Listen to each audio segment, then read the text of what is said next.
ہمارے ہاں نا یہ دور تیزیاں دکھانے کا دور ہے. کچھ لوگ ضرورت سے زیادہ تیزی دکھانے کی کوشش کرتے ہیں. ان بیچاروں کا کبھی کبھی اتنا سخت نقصان ہوتا ہے کہ ان کو ان سے بھی کئی گنا تیز بندہ مل جاتا ہے. وہ کسی ایسی جگہ جا کے بیچارے الجھ جاتے ہیں جہاں سے واپسی کا راستہ نظر نہیں آتا. میں نے دیکھا ہے بہت سارے لوگ ایسے ہیں جن کے ساتھ لوگ آنا جانا ملنا بیٹھنا آہستہ آہستہ چھوڑ دیتے ہیں. اور وہ کس لیے چھوڑ دیتے ہیں؟ وہ ان کے رویے کی وجہ سے چھوڑ دیتے ہیں, ان کے انداز فکر کی وجہ سے چھوڑ دیتے ہیں, ان کے شکووں کی وجہ سے چھوڑ دیتے ہیں. مزاج ہوتا ہے نا ہمارا کہ ہمیں شوق ہوتا ہے تعلق زیادہ لوگوں کے ساتھ ہو, اور پھر یہ بھی شرط ہوتی ہے کہ میں جس کے پاس جاؤں وہ مجھے یہی کہے کہ تو میرے ساتھ ہی پیار کر. دیکھیں, انسان نے انسان رہنا ہے, اس نے نہ فرشتہ بننا ہے معاذ اللہ, نہ اس نے خدا بننا ہے, اس نے انسان رہنا ہے. لیکن وہ کچھ بھی نہیں کسی کا سنوار سکتا. صرف اتنا ہے کہ اگر آنے والے کی وہ صرف اشک شوئی کر دے, بات توجہ سے سن لے, اور جاتے وقت دو جملے تسلی کے بول دے, اور اس کے جو بول ہوں وہ ذرا میٹھے ہوں. میٹھے کھ سواد نہیں مشری اندر, اساں کھنڈا وی چک ڈٹھیاں, پڑے نہ ساریاں شیواں نالوں گلاں سجن دیاں مٹھیاں. اگر انداز تھوڑا سا شستہ ہو, انداز تھوڑا سا ٹھیک ہو, لب و لہجہ تھوڑا سا ٹھیک ہو. اب ہمارے جو جدید اسکالر آئے ہیں وہ کہتے ہیں باڈی لینگویج. باڈی لینگویج کیا ہے؟ نہیں, آپ نے کچھ بھی نہیں کہا, لیکن کسی بندے کی طرف دیکھ کے نا آپ تنزن ہنسے ہیں, صرف تکلیف ہوتی ہے کہ نہیں؟ تو آپ نے بات تو کی کوئی نہیں. اس کا مطلب ہے لفظوں کا نہیں, لہجوں کا بھی اثر ہوتا ہے. لہجوں کا بھی اثر ہوتا ہے. جو لہجے ہوتے ہیں یہ بڑے دیر پا ہوتے ہیں, ان کے اندر بڑی مسکراہٹ ہوتی ہے, ان کے اندر بڑا پیار ہوتا ہے. اور آپ ترشروح ہو کے جب کوئی کام کرتے ہیں, سخت ہو کے کوئی کام کرتے ہیں, تو پھر اس کے اندر حسن نہیں رہتا, خوبصورتی نہیں رہتی. عارف رومی رحمۃ اللہ علیہ فرماتے ہیں کہ وہ مثال دینے کے لیے بات سمجھاتے ہیں. فرماتے ہیں ایک شخص جنگل میں لکڑیاں کاٹنے جایا کرتا تھا تو شیر سے دوستی ہو گئی, یعنی ڈائریکٹ بادشاہ سے دوستی ہو گئی. اور بادشاہ بھی وہ جو جنگل کا بادشاہ ہے, جنگل کے بادشاہ سے دوستی ہو گئی. اب وہ لکڑہارا غریب آدمی تھا, لکڑیاں تو کاٹنی ہوتی تھی. تو وہ جنگل کا بادشاہ اعلان کر دیتا جانوروں کو کہ میرا دوست آیا, ایک تو کوئی تنگ نہ کرے, اور دوسرا یہ کہ سب لوگ مل کے اس کے ساتھ تعاون کریں. کبھی کوئی جانور لکڑیاں اکٹھی کراتا, کبھی کوئی اپنی پشت پہ گدھا بیل گھوڑا خچر رکھ کے وہ لکڑیاں باہر چھوڑنے آتا. تو اب اس کی بڑی دھوم مچ گئی جنگل کے اندر. لکڑہارا مزدور تھا, وہ بادشاہ سے دوستی کر کے بادشاہ ہی بن گیا. وہ گھر آ کے نا بیوی کو اکثر بتاتا کہ میرا ایک دوست ہے, میں جاتا ہوں تو ساری پہلے ہی مخلوق کھڑی ہوتی ہے میرے استقبال کے لیے.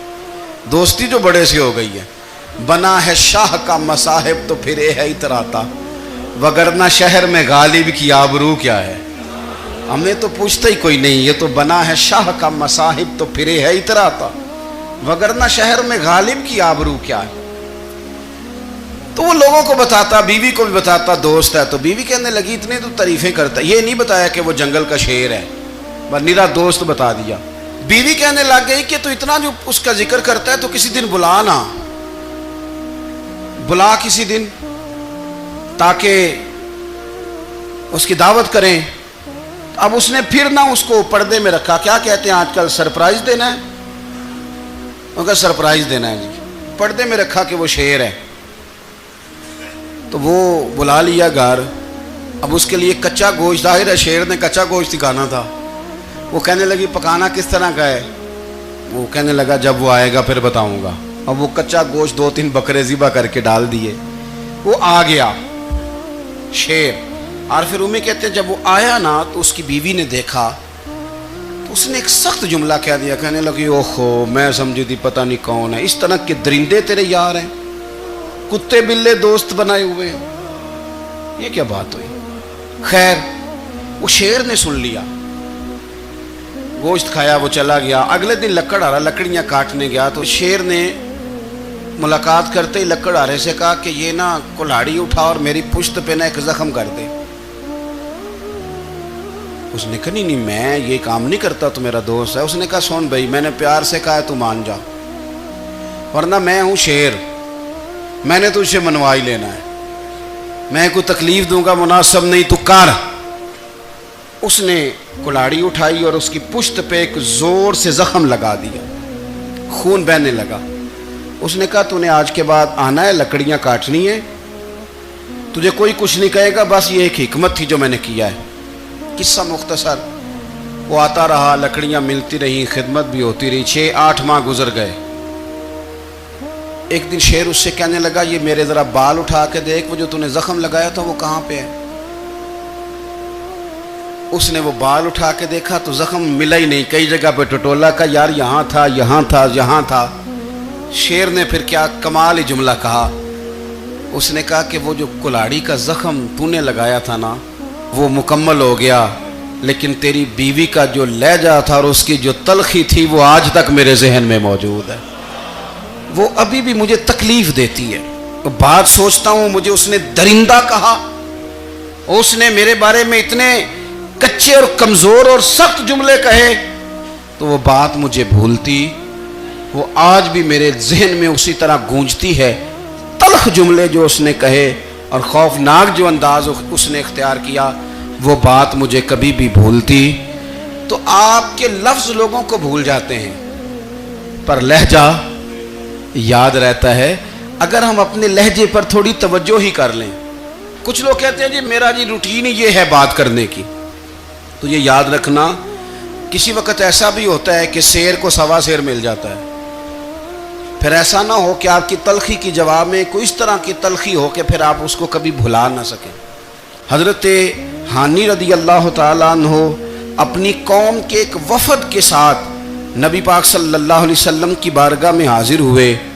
نبی پاک علیہ السلام نے ان کی ساری باتیں سنی، تو ان میں سے ایک شخص نے عرض کی یا رسول اللہ صلی اللہ علیہ وسلم، میں نا زیادہ باتیں نہیں یاد رکھ سکتا، حضور میں شاید کمزور حافظے والا ہوں، زیادہ باتیں نہیں میں یاد رکھ سکتا، حضور مجھے کوئی ایک ایسی بات آپ ارشاد فرما دیں کہ میں عمل کروں تو پھر جنت میرا مقدر بن جائے۔ میں چاہتا ہوں کہ مجھے کچھ ایسا مل جائے کہ میں اسی پر عمل، وہ کہا تھا نا درویش نے کہ علم و بس کری ہو یار، کیونکہ ایک کوئی حرف تینو درکار، تو مجھے کوئی ایسی چیز مل جائے کہ وہ پھر جنت میرا مقدر بنے۔ تو حضور نے فرمایا 3 کام کرنا، ایک تو گفتگو جب بھی کرنا اچھی کرنا، تمہارا لب و لہجہ تمہاری گفتگو میں کبھی کوئی کمزوری نہ آئے، گفتگو اچھی کرنا، اچھی گفتگو۔ اور دوسرا حضور نے فرمایا سلام کو عام کرنا، اور تیسرا فرمایا لوگوں کو کھانا کھلانے میں رغبت پیدا کرنا۔ یہ کام کر پھر اللہ تبارک و تعالیٰ تیرے مقدر میں جنت کو شامل فرما دے گا۔ تو میرے عزیز آپ اس بات کو سمجھیں کہ ہمارے اخلاقی رویے، ہمارا کردار، ہمارا لب و لہجہ، ہم نا ڈنڈے کے زور پر حکومت قائم کرنا چاہتے ہیں۔ آپ کو پتہ ہے بہت سارے ملکوں میں دین گیا اور پھر اللہ تعالیٰ معاف کرے بعض جگہ پہ دینی اقدار کو، دینی لوگوں کو زوال بھی آیا۔ بر صغیر پاک و ہند میں دین آیا لیکن اللہ کے فضل سے زوال نہیں آیا اور کبھی آئے گا بھی نہیں، کبھی آئے گا بھی نہیں۔ وہ جو ہم پہ بڑا اعتراض کرتے ہیں نا ہمارے معاملات پہ اور بڑے بڑے فتوے دیتے ہیں، یہ بات وہ بھی کہتے ہیں کہ ان کے دلوں میں عشق رسول کی شمع بہت زیادہ فیروزہ ہیں، یہ بیگانے بھی مانتے ہیں۔ کیوں بھلا؟ اس کی وجہ سمجھیں، ہمیں جو دین پڑھایا ہے وہ صوفیاء نے پڑھایا ہے، اور صوفی جو دین پڑھاتا ہے نا اس کا لب و لہجہ میٹھا بڑا ہوتا ہے، اس کے لب و لہجے میں اخلاص بڑا ہوتا ہے، اس کے لب و لہجے میں للہیت بڑی ہوتی ہے، تلخی نہیں ہوتی۔ تو وہ دین پڑھاتے نہیں، وہ گھول کے پلا ہی دیتے ہیں۔ انہوں نے نا لوگوں سے پیار ڈالا، لوگوں کی ان کے ساتھ محبت ہو گئی، پیار ہو گیا، پھر انہوں نے میٹھے انداز میں لوگوں کو دین سمجھایا، ان کو اچھے طریقے سے اچھے لب و لہجے میں دین کی اور خیر کی باتیں ان تک پہنچائیں۔ اس کا فائدہ یہ ہوا میرے عزیز کہ لوگوں کی روحوں تک دین اتر گیا ہے۔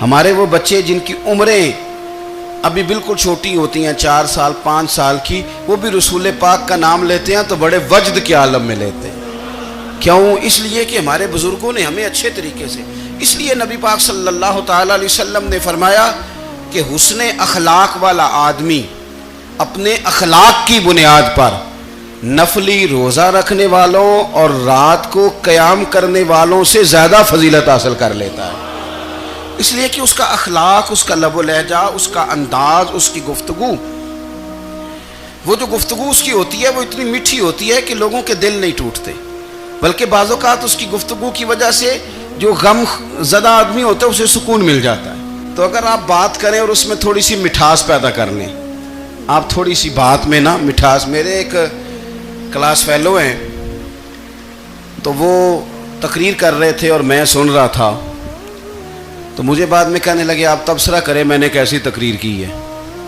یہ ہوتا ہے نا جی، بعض اوقات دوست بیٹھتے ہیں بے تکلف تو کئی دفعہ کچھ باتیں ایسی ایک دوسرے کے ساتھ کرتے ہیں، تو مجھے کہنے لگے آپ بتائیں کہ میں بات کر رہا تھا تو کیسی تھی؟ تو میں نے کہا جب آپ بات کر رہے تھے تو میں ڈر رہا تھا، مجھے لگ رہا تھا کہیں آپ لڑ نہ پڑیں۔ بھئی آپ اطمینان سے بات کریں، آپ تسلی سے بات کریں، آپ خندہ پیشانی کے ساتھ بات کریں۔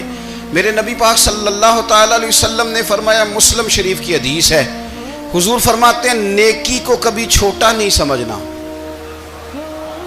نیکی کو حقیر نہیں سمجھنا، کچھ نہ ہو سکے تو اپنے بھائی سے مسکرا کے بات ہی کر لیا کرو، بات کرو تو تمہارے لہجے میں ترش روئی نہ ہو۔ بعض اوقات آپ تلخ بات کرتے ہیں، آپ کا لہجہ تلخ ہوتا ہے تو آپ کی صحیح بات بھی قبول نہیں کی جاتی، لیکن اگر آپ کے لہجے میں مسکراہٹ ہو، آپ کے لہجے کے اندر خوبصورتی ہو، تو آپ کے اپنے بھی، آپ کے بیگانے بھی، سب کے سب آپ کی بات کو تسلی کے ساتھ سمجھنا وہ گوارا کریں گے۔ اسی طریقے سے ہمارا دل کرتا ہے کہ لوگ ہماری بات سنیں، ہمارے گرویدہ ہوں، ہم جو پیغام دینا چاہتے ہیں وہ پیغام لوگ اچھے طریقے سے قبول کریں، اس پر لوگوں کی توجہ زیادہ ہو، یہ ہمارا شوق ہوتا ہے۔ اور دنیا میں اب تو فیمس ہونے کا شوق بڑا بڑھ گیا ہے، اب بڑا بڑھ گیا ہے۔ اب تو لوگوں کو نا شاید لوگ مقبولیت اسی کا نام لیتے ہیں کہ میرے اتنے لائکس ہیں، اتنے فالور ہیں، اتنے سارے لوگ ہیں تو شاید میں بڑا مقبول ہوں۔ یاد رکھنا، قابلیت سے زیادہ قبولیت ضروری ہوتی ہے۔ فالور کیا کریں گے اگر رب بھی راضی نہ ہوا تو؟ لائکس کیا کریں گے؟ اگر تو قبول ہو جائے تو پھر چلو کسی لائکس کا بھی فائدہ ہے، کسی فالور کا بھی، اور اگر قبول نہ ہو تو پھر کوئی فائدہ جنہوں پریتم اپنا آنکھ ہی نہ، وہ اجے سہاگن ہو ہی نہیں، تو جب وہ قبول کر لے پھر تو بڑی بات ہے، اور اگر قبولیت نہ ہو تو پھر بڑے بڑے مجمع بھی کوئی فائدہ نہیں دیتے۔ ہماری خواہش ہوتی ہے کہ لوگ ہمیں جانیں، لوگ ہمیں پہچانیں، ہمارا بڑا نام ہو، ہمارا بڑا ذکر ہو، ہمارے بڑے تذکرے ہوں۔ تو میرے نبی پاک صلی اللہ تعالی علیہ وسلم نے ارشاد فرمایا، حضرت ابو ہریرہ رضی اللہ تعالیٰ عنہ روایت کرتے ہیں، حضور فرمانے لگے، تم مال کے ذریعے لوگوں کو اپنا گرویدہ نہیں بنا سکتے، پیسے دے کے لوگوں کو پیچھے نہیں لگا سکتے۔ کتنے کو دو گے؟ دیکھیں نا، پیسوں سے تو بندے کا لالچ شروع ہو جاتا ہے، ایک دفعہ دیں، پھر دوسری دفعہ دیں، پھر تیسری دفعہ دیں، روز دیں گے تو بندہ راضی ہوگا، اور اگر آپ نے 99 دفعہ دیا، ایک دفعہ نہیں دیا تو وہ ناراض ہو جاتا ہے، تو کتنا کو لالچ پورا کریں گے؟ تو حبیب پاک علیہ الصلوۃ والسلام فرمانے لگے، تم پیسے دے کے لوگوں کو اپنا گرویدہ نہیں کر سکتے، ہاں خندہ پیشانی سے، حسن اخلاق سے ملو گے تو لوگ تمہارے گرویدہ ہو جائیں گے۔ تمہارا اخلاق، تمہاری خندہ پیشانی، تمہارا اچھا کردار، یہ لوگوں کو گرویدہ کر سکتا ہے۔ تو مال و دولت سے لوگ گرویدہ نہیں ہوتے۔ تو ہمارا وہ جو روزمرہ کا لوگوں کے ساتھ تعلق ہے، لب و لہجہ ہے۔ ایک صاحب مجھ سے کہنے لگے کہ یہ میں محفل کراتا ہوں، آپ بھی تشریف لائیں، اور میں 20 علماء کو بلا چکا ہوں، اور بڑے بڑے نامور نام انہوں نے میرے سامنے لیے۔ میں نے ان سے پوچھا کہ جو نام آپ نے لیے ہیں اور آپ کی تصویریں بھی ساتھ ہیں، میں الحمدللہ تسلیم کر گیا ہوں آپ کی بات کو، لیکن سوال میرا یہ تھا کہ کیا آپ نماز بھی پڑھتے ہیں؟